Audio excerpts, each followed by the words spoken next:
Quatrième vidéo pour aujourd'hui.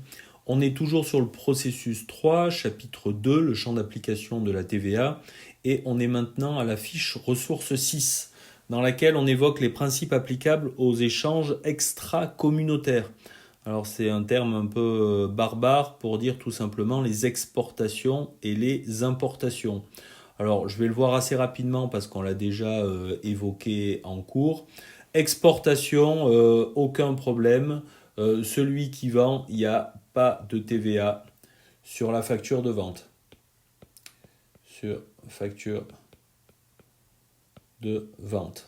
Donc quand vous vendez, quand vous vendez dans un autre pays, que ce soit un pays de l'Union européenne ou un pays en dehors de l'Union européenne, il n'y aura jamais de TVA sur la facture de vente. Donc pour le vendeur, c'est extrêmement simple. Pour l'acheteur, c'est beaucoup plus compliqué. Quand vous achetez dans un pays membre de l'Union européenne, donc je mets membre Union européenne, eh bien c'était sur la vidéo précédente, on venait créer dans notre écriture de la TVA déductible entre guillemets imaginaire parce que vous ne la retrouvez pas sur votre facture d'achat et on venait passer en contrepartie un compte 4452 TVA sur acquisition intracommunautaire. Ça, c'est pour un membre de l'Union européenne. Si c'est une vente hors Union européenne, là c'est une question de vocabulaire, mais faites attention, vente hors Union européenne, c'est ce que l'on appelle, vente, on l'a déjà vu précédemment. Ce que je voulais aborder ici, c'est pas la partie sur les ventes, c'est la partie sur l'achat. Donc j'efface vite et je remets. Achat hors UE, ça s'appelle une importation. Et il faut se souvenir qu'avec le terme importation, vous devez avoir en tête le terme transitaire douanier. Alors qui c'est ce transitaire douanier ? C'est celui qui va être présent à la douane lorsque le colis qui contient les marchandises que vous avez achetées en dehors de l'Union européenne se fait arrêter par le douanier quand il arrive dans le port ou quand il cherche à passer la frontière. Donc le douanier arrête le produit qui vient d'un pays hors de l'Union européenne et demande au transitaire de prendre contact avec l'entreprise qui a acheté ce produit pour que cette entreprise s'acquitte du règlement de la TVA et éventuellement des autres droits.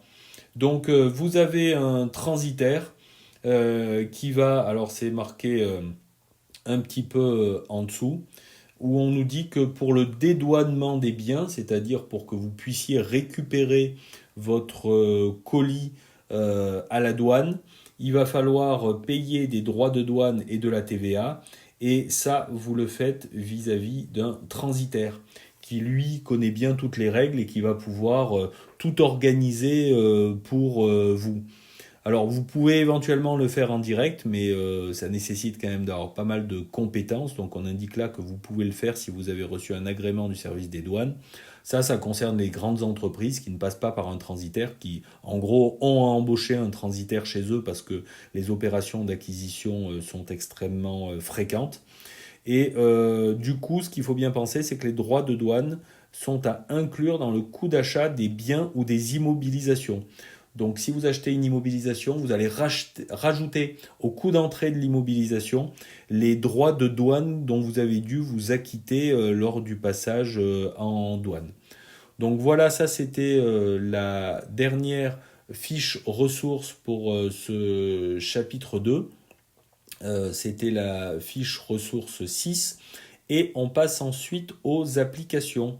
Donc là, on les a, je crois, déjà faites, ces applications. Donc je vais juste vous les représenter très rapidement et puis je vous proposerai de les faire de votre côté. Je vous donnerai directement la correction pour vérifier si jamais vous ne la retrouvez pas, pour vérifier que vous êtes à l'aise sur toutes ces notions. Donc voilà, vous avez des opérations pour lesquelles à chaque fois, on vous pose la question, est-ce que c'est imposable par nature? Est-ce que c'est imposable par disposition de la loi? Est-ce que c'est exonéré? Est-ce que c'est imposable sur option? Est-ce que c'est hors champ d'application? Et puis, il faut mettre une petite justification à côté. Alors, c'est des trucs quand même qu'il faut avoir en tête. C'est pas à connaître par cœur. C'est rare que dans un exercice, on vous demande, par exemple, je l'ai même jamais vu à l'examen, quelles sont les opérations qui sont imposables par disposition de la loi. Mais il faut savoir que ça existe parce que si dans un sujet le cas se présente, bah, vous aurez dans les annexes des textes de loi qui vous permettent de retrouver, mais il faudra que vous soyez capable de les lire. Donc si vous voyez dans un texte de loi que l'entreprise, par exemple, a choisi d'être, est en dehors du champ d'application de la TVA, mais a choisi d'être imposable sur option, ben, il faut savoir ce que cela signifie pour traiter correctement l'exercice. Et puis dans une application 2, on parle de territorialité. On vous demande à chaque fois de qualifier le régime territorial.